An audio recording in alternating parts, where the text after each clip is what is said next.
Salam BBB, berbagi bersama berkembang. Saya Budi Wibowo, pembina dari komunitas BBB, berbagi bersama berkembang Indonesia. Kali ini saya akan menyampaikan serial negosiasi tahap pertama, yaitu pengertian dan cara negosiasi. Apa itu negosiasi?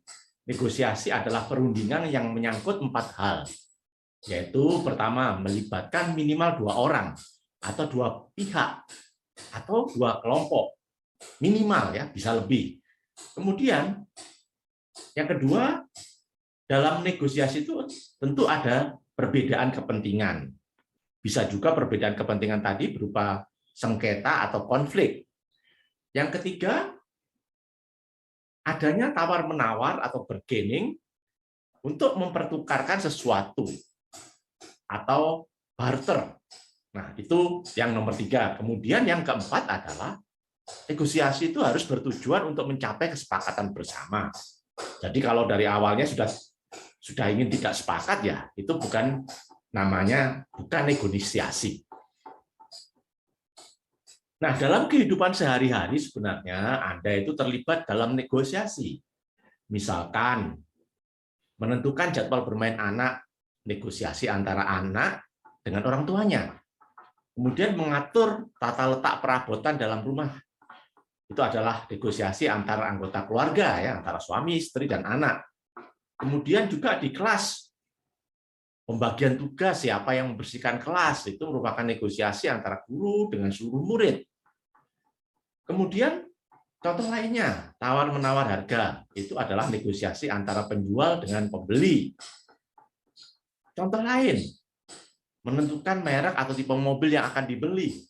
Nah, itu adalah negosiasi antara suami dan istri, juga kadang-kadang melibatkan anak. Nah, ini adalah contoh berbagai hal dalam kehidupan sehari-hari yang bisa tergolong dalam negosiasi. Nah, oleh karena itu, sebenarnya Anda dalam kehidupan sehari-hari, mulai Anda bangun sampai tidur lagi, itu kehidupan Anda itu penuh dengan negosiasi. Kita selalu terlibat dalam negosiasi. Tapi sayangnya, banyak orang yang tidak paham bahwa apa yang kita lakukan, yang kita diskusikan itu merupakan negosiasi. Sehingga banyak orang yang tidak tertarik untuk belajar ilmu tentang negosiasi. Padahal, para pemirsa, kesuksesan Anda dalam kehidupan sehari-hari adalah keberhasilan Anda dalam melakukan negosiasi. Beberapa di antara kita bisa melakukan negosiasi dengan baik, tapi ada juga yang benar-benar tidak paham melakukan negosiasi. Nah, sayangnya ya, banyak di antara kita yang menganggap ilmu negosiasi itu ilmu yang canggih, ya, yang sulit dipelajari. Sebenarnya dalam kehidupan sehari-hari, dalam suatu negosiasi, itu bisa digunakan berbagai taktik. Tetapi sayang, jarang sekali ada yang mau mempelajarinya. Oleh karena itu, beberapa tahun yang lalu, saya menulis sebuah buku yang berjudul Sukses Hidup Sehari-hari dengan 50 Taktik Negosiasi. Nah, di situ saya akan menjelaskan dari awal tentang apa itu negosiasi, berbagai hal yang mendasarinya, kemudian juga berbagai taktik negosiasi yang bisa Anda manfaatkan untuk kesuksesan hidup Anda. Nah, dalam channel YouTube ini, dalam serial negosiasi, saya akan membahas secara detail, ya, satu persatu apa yang saya tulis dalam buku tersebut, yaitu Sukses Hidup Sehari-hari dengan menggunakan 50 taktik negosiasi. Baik, saya lanjutkan. Nah, apa yang dinamakan negosiator? Ya, kita tahunya negosiator itu ya apa ya? Kelihatannya sesuatu yang canggih dan sebagainya, ya. Padahal sebenarnya secara sederhana yang dinamakan negosiator itu adalah orang yang melakukan negosiasi. Artinya apa? Artinya Anda dalam kehidupan sehari-hari itu adalah seorang negosiator. Jadi tidak salah kalau misalkan dalam kartu nama Anda mengatakan nama Anda Pak A adalah negosiator. Ya memang karena Anda dalam kehidupan sehari-hari selalu bertindak sebagai negosiator karena Anda melakukan negosiasi. Nah, Apa karakter-karakter yang diperlukan bagi seorang negosiator? Pertama, mampu berkomunikasi dengan baik. Ya, Anda harus bisa menjelaskan apa yang dimaksud, apa yang Anda inginkan, sehingga dipahami orang yang lain. Kemudian Anda juga harus, yang kedua, mempunyai kepercayaan diri yang kuat. Sehingga apa? Sehingga dengan kepercayaan diri yang kuat, Anda bisa mempengaruhi orang lain. Yang ketiga, Anda harus sabar ya. Mengendalikan emosi ya. Negosiasi itu bukan untuk bertengkar, bukan untuk saling berbantah-bantahan, tetapi ya kita mencari solusi. Oleh karena itu kita harus sabar, jangan cepat emosional. Kemudian pengetahuan kita yang keempat ya harus luas. Terutama apa? Terutama tentang materi yang akan dinegosiasikan. Yang kelima, kita juga harus mengerti perasaan orang lain, istilahnya memiliki empati lah. Jadi orang lain itu apa sih yang dimaksud? Apa yang diinginkan? Dengan demikian kalau kita berempati, kita bisa paham dan kita bisa melakukan negosiasi dengan orang tersebut dengan baik. Kemudian jangan lupa ya, Anda harus bersikap sopan, ramah, dan ini memiliki selera humor. Kenapa kok memiliki selera humor?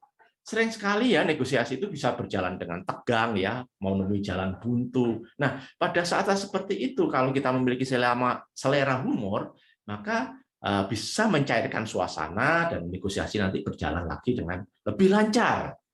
Kemudian yang paling terakhir itu Anda juga harus jujur sehingga dapat dipercaya. Kalau Anda jujur dapat dipercaya, maka negosiasi ya akan berjalan dengan lancar. Kemudian dalam bernegosiasi itu ada berbagai cara. Cara yang Anda lakukan sewaktu bernegosiasi akan sangat mempengaruhi hasil negosiasi tersebut. Kemudian, cara dalam bernegosiasi itu ada beberapa macam, dan cara Anda melakukan negosiasi sangat mempengaruhi hasilnya. Cara yang Anda lakukan tentu tidak terlepas dari karakter yang Anda miliki. Cara yang negosiasi yang baik bisa menciptakan suasana yang baik, yang buruk malah bisa menjadi suasana yang bermusuhan. Lalu bagaimana cara negosiasi? Secara umum bisa dikategorikan menjadi tiga, yaitu negosiasi cara keras. Yang kedua negosiasi cara lunak, dan yang ketiga negosiasi cara kolaboratif. Nah, yang cara keras itu bagaimana? Cara keras itu egois ya, agak egois. Mau menang sendiri, berusaha memaksakan kehendaknya, berusaha menang dalam negosiasi tanpa peduli ya, lawannya sedih, lawannya menangis, lawannya susah, tidak peduli kita. Kita melakukan intimidasi, melakukan ancaman, menghalalkan segala cara untuk mencapai tujuan atau mencapai keinginan, dan tidak peduli hubungan jangka panjang, tidak peduli itu kita dengan teman ya, sahabat dan sebagainya, tidak peduli. Yang penting kita menang. Kemudian sangat bersifat kompetitif, hanya melihat kemenangan sebagai satu-satunya tujuan akhir. Nah, itu adalah negosiasi dengan cara yang keras. Sebaliknya,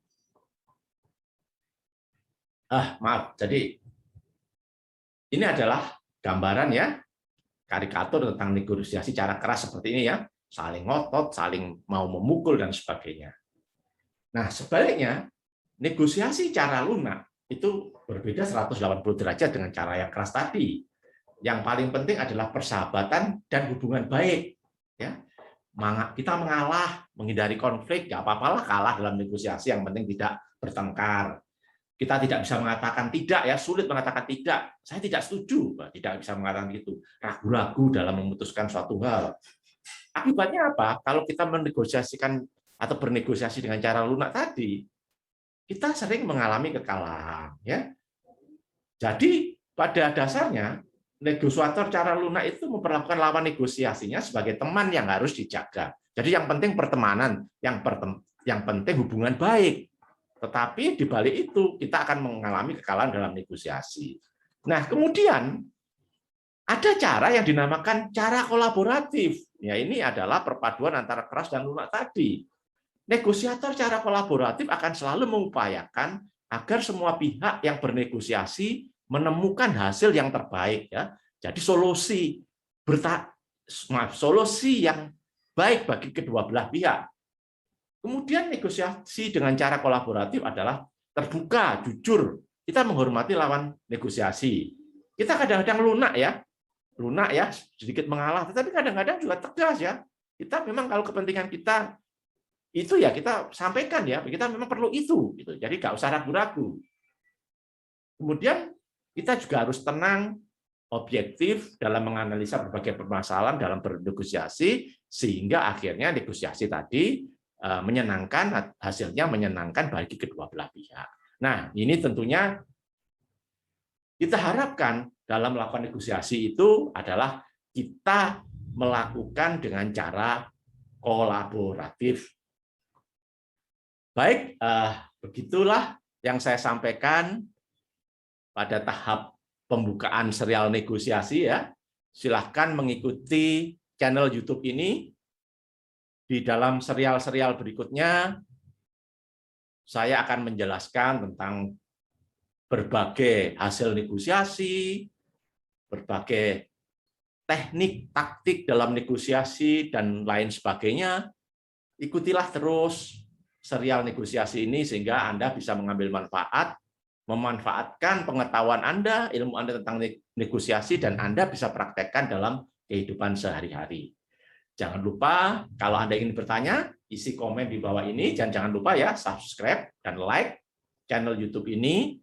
Bagi Anda, pemirsa yang baru bergabung ke channel ini, silahkan melihat berbagai video pembelajaran lainnya. Tolong jangan lupa informasikan keberadaan channel Gudang Ilmunya Para UKM ini kepada para UKM lainnya, kepada para pebisnis pemula, agar semakin banyak yang bisa belajar pada channel YouTube ini. Saya Budi Wibowo, salam BBB, berbagi bersama berkembang.